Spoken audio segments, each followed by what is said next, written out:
sabe? E se a cura para o veneno mais letal viesse do próprio veneno?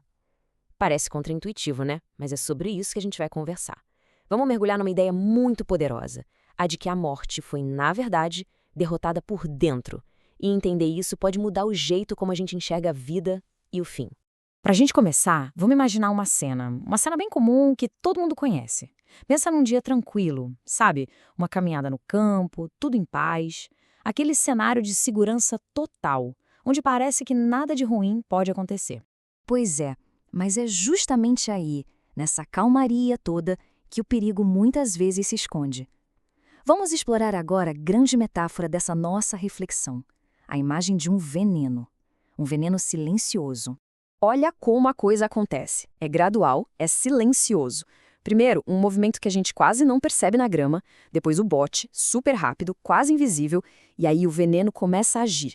Ficam só 2 pontinhos na pele, uma dor que parece leve, mas por dentro o estrago já começou. É só depois que vem a percepção. O corpo vai perdendo a força, a mente fica confusa e a vida parece que está escapando do nosso controle. Essa jornada, de uma aparente segurança para uma luta pela vida, reflete uma verdade muito mais profunda sobre a condição de todos nós. E é aqui que a metáfora ganha outra dimensão. Aquela picada da serpente, na verdade, representa o veneno da mortalidade.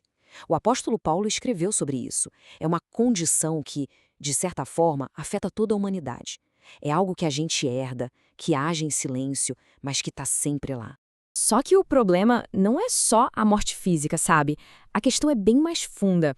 É sobre um medo que é universal, um medo que vai muito além do fim do corpo. E aí, a narrativa nos joga uma pergunta. Uma pergunta-chave para a gente entender a luta central do ser humano. Não é só o medo da dor, ou de deixar de existir. É algo que mexe com a nossa essência. A resposta é chocante e simples ao mesmo tempo. O maior terror não é o fim em si, é a ideia de enfrentar esse fim completamente só. É o medo do abandono total, justo no momento em que a gente está mais vulnerável. E foi exatamente nesse lugar, nesse abismo de abandono completo, que Cristo se colocou na cruz. Quando ele clama, Deus meu, por que me abandonaste?", ele está voluntariamente sentindo na pele um medo mais profundo da humanidade. Para quê? Para que ninguém mais tivesse que passar por isso sozinho. Mas a história, felizmente, não acaba no abandono. Pelo contrário, agora a gente vai ver como uma solução totalmente inesperada foi preparada. E a analogia que vamos usar vem, olha que interessante, do mundo da ciência. Como é que se faz um soro antiofídico? É um processo incrível. Primeiro, o veneno da própria serpente é extraído com todo o cuidado. Depois, esse veneno diluído é injetado num animal grande, tipo um cavalo.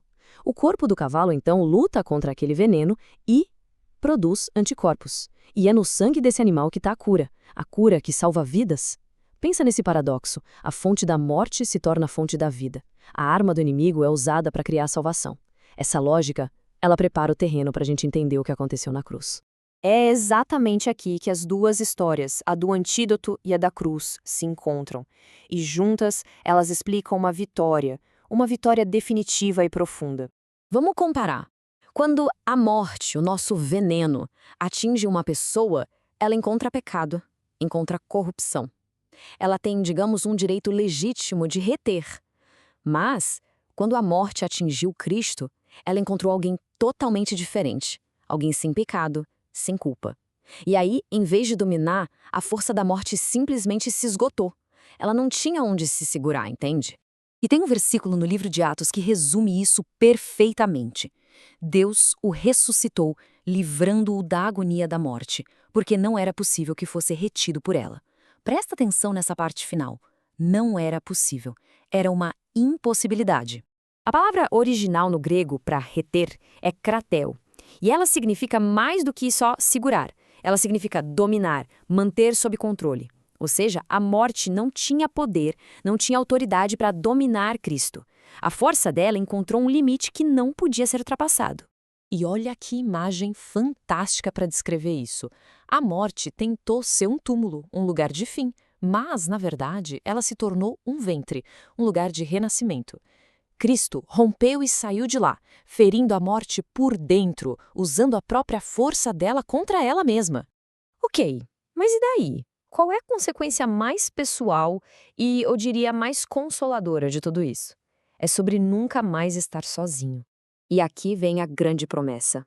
Eu estou com vocês todos os dias até o fim dos tempos. Essa frase é a resposta direta, o antídoto perfeito para aquele medo mais profundo que a gente falou lá no começo, o medo do abandono. Então, o maior medo humano foi respondido. O ponto central é esse. A morte ainda existe, claro, mas já não se precisa morrer só. A solidão final foi derrotada. Mas essa vitória não é só uma coisa para o futuro, para quando a vida acabar. As consequências disso mudam radicalmente o jeito que se pode viver, agora, no presente. O poder da ressurreição aparece em coisas bem concretas no nosso dia a dia. Gera confiança, porque não se está mais só, gera liberdade, porque não se vive mais debaixo de condenação, dá uma direção, um propósito de buscar as coisas do alto. E talvez o mais importante, gera comunhão. A vida passa a ser vivida em comunidade com outras pessoas. E essa ideia amarra tudo de uma forma muito bonita. Se o maior medo é morrer sozinho, então a maior marca de uma vida transformada por essa esperança é viver acompanhado. A comunidade, o estar junto, é a prova visível de que o poder isolador da morte foi quebrado. E aqui a gente fica com uma última pergunta para refletir. Se a morte, que era o que mais prendia, já não pode mais reter, o que é que ainda nos prende hoje? Se o poder que mais aprisionava a humanidade foi quebrado por dentro, o que ainda nos impede de viver em total liberdade?